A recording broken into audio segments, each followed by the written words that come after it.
سری لنکا نے 51 ارب ڈالر کے غیر ملکی قرضوں کے باعث ملک کو دیوالیہ قرار دے دیا۔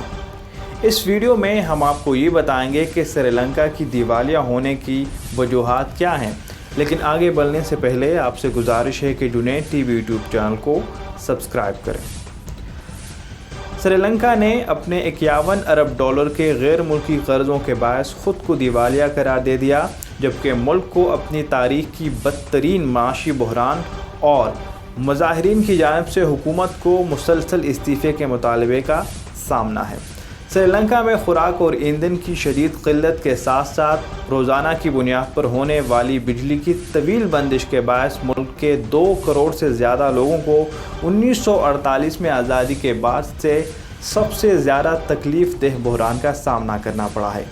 قلت کے باعث ملک میں پیٹرول کے حصول کے لیے طویل قطاروں میں انتظار کرنے والے کئی شہری ہلاک ہو چکے ہیں، اور حکومت نے پیٹرول پمپس پر بڑھتے ہوئے ہجوم کے پیش نظر نظم و نسق برقرار رکھنے کے لیے فوج بھی تعینات کر دی ہے۔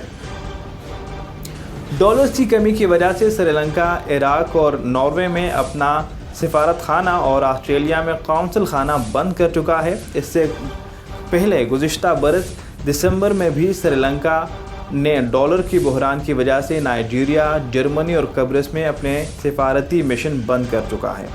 سری لنکا کی معیشت کا سیاحت پر بہت زیادہ انحصار ہے۔ کورونا وائرس کے باعث سیاحتی سرگرمیاں متاثر ہونے کے باعث گزشتہ 2 برس کے دوران سری لنکا کی معیشت کو درپیش مشکلات میں مزید اضافہ ہوا، لیکن معاشی ماہرین کے نزدیک بیرونی قرضوں اور ٹیکس سے متعلق حکومت کے اقدامات سری لنکا کو درپیش تاریخ کے سنگین ترین بحران کے اسباب میں شامل ہیں۔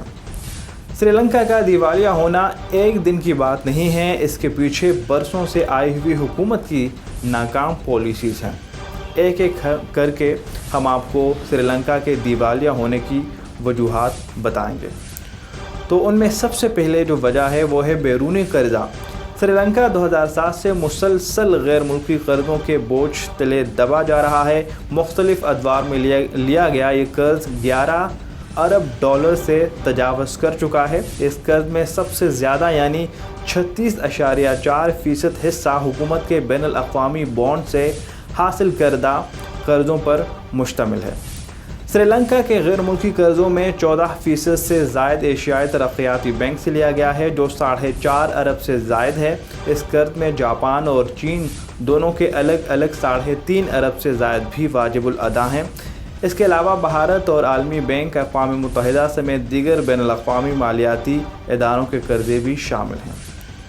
اس میں چین کے قرضے بھی شامل ہیں۔ چین نے سری لنکا کو شاہراہوں، بندرگاہوں، ایک ایئرپورٹ کی تعمیر اور کوئلے سے بجلی پیدا کرنے کے منصوبے کے لیے 5 ارب ڈالر سے زیادہ کا قرضہ دیا ہے۔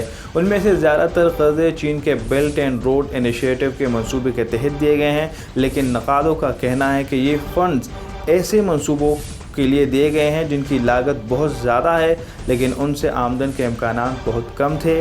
اس لیے ان منصوبوں کی وجہ سے سری لنکا کے قرضوں کے بوجھ میں اضافہ ہوا، لیکن ان کی ادائیگی کے لیے مطلوبہ آمدن کے ذرائع پیدا نہیں ہوئے۔ چین ان الزامات کو مسترد کرتا ہے۔ رواں برس جنوری میں سری لنکا کے صدر گوتابایا نے چین سے قرضوں کی ادائیگی میں نرمی کی اپیل بھی کی تھی۔ اور اس کی سب سے دوسری بڑی وجہ یہ ہے کہ معاشی پالیسیاں۔ بعض مبصرین کے مطابق سری لنکا کو درپیش معاشی مسائل کی بنیادی وجوہات حکومت کے اقتصادی پالیسی بھی شامل ہیں، جن کے باعث کورونا وبا سے قبل ہی ملک کی معیشت زوال کا شکار تھی۔ رواں ماہ امریکی نیوز چینل کو دیے گئے انٹرویو میں institute of policy studies of Sri Lanka کے ڈائریکٹر نے کہا کہ 2007 کے بعد سے ہر حکومت قرضوں کی ادائیگی کے لیے کسی سوچ بچار کے بغیر بانڈز جاری کرتی رہی ہے۔ ان کا کہنا تھا کہ ملک میں زر مبادلہ کے ذخائر برقرار رکھنے کے لیے برآمدات سے آمدن بڑھانے کے بجائے قرضوں پر انحصار کیا گیا، یعنی برآمدات کو توجہ نہیں دی گئی اور قرضوں پر توجہ دی گئی۔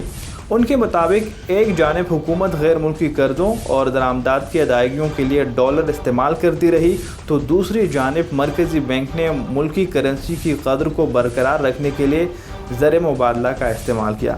ان اقدامات کے نتیجے میں غذا اور دیگر اشیاء ضروریہ کو ملک کے باہر سے منگوانے کے لیے زر مبادلہ ہی نہیں بچا اور افراطی زر میں بھی اضافہ ہوا۔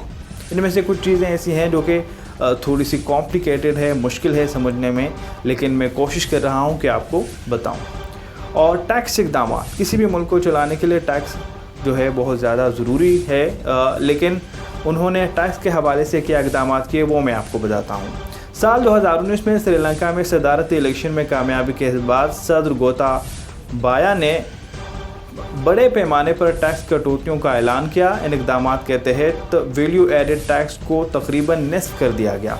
رائٹرز کے مطابق ٹیکس میں اتنی بڑی کمی کا یہ فیصلہ بہت اچانک تھا اور مرکزی بینک کے بعض عہدیداروں کو بھی اس سے بے خبر رکھا گیا تھا۔ حکومت کے مطابق ملک میں معاشی سرگرمیاں بڑھانے کے لیے ٹیکس کٹوتی کی گئی۔ 2009 میں تمل علیحدگی پسندوں سے طویل خانہ جنگی کے خاتمے کے بعد موجودہ صدر کے بھائی مہندا راجا پکسے نے بھی ٹیکسوں میں کٹوتی کی تھی۔ موجودہ حکومت کے ٹیکس کٹوتی سے متعلق فیصلوں کے ناقدین کا کہنا ہے کہ بیرونی ادائیگیوں کے بڑھتے ہوئے بوجھ کے باوجود ٹیکس میں کمی کرنے سے ملک میں آمدن متاثر ہوئی۔ اس کے علاوہ 2019 میں حکومت نے قرضوں کی ادائیگیوں کے لیے جو منصوبہ بنایا تھا وہ بھی اس فیصلے کی وجہ سے قابل عمل نہیں رہا۔ ٹیکس میں کمی کے اس فیصلے کے کچھ ہی عرصے بعد کورونا کے عالمی وبا پھیل گئی۔ وبا کے باعث دنیا بھر سے سفری پابندیاں عائد ہونے لگی اور سیاحت پر انحصار کرنے والے سری لنکا کی معیشت اس سے بری طرح متاثر ہوئی۔ گزشتہ ماہ سامنے آنے والے سری لنکا کے مرکزی بینک کے بیان کے مطابق وبا کی شدت میں کمی کے بعد ملک میں سیاحت کی صنعت بحال ہونا شروع ہوئی ہے۔ سری لنکا نے اس سال بھارت اور چین سے قرضوں میں ریلیف کی درخواست کی تھی، لیکن دونوں ممالک نے اس کے بجائے ان سے اشیاء خریدنے کے لیے مزید کریڈٹ لائنز کی پیشکش کی۔ کریڈٹ لائن کا مطلب یہ ہے کہ بھارت اور چین چاہتا ہے کہ سری لنکا ان سے مزید خریداری کرے۔ سری لنکا کو اس سال اپنے قرضوں کے بوجھ کو پورا کرنے کے لیے $7 ارب کی ضرورت تھی، جبکہ مارچ کے آخر میں صرف $1 ارب 9 کروڑ کے ذخائر تھے۔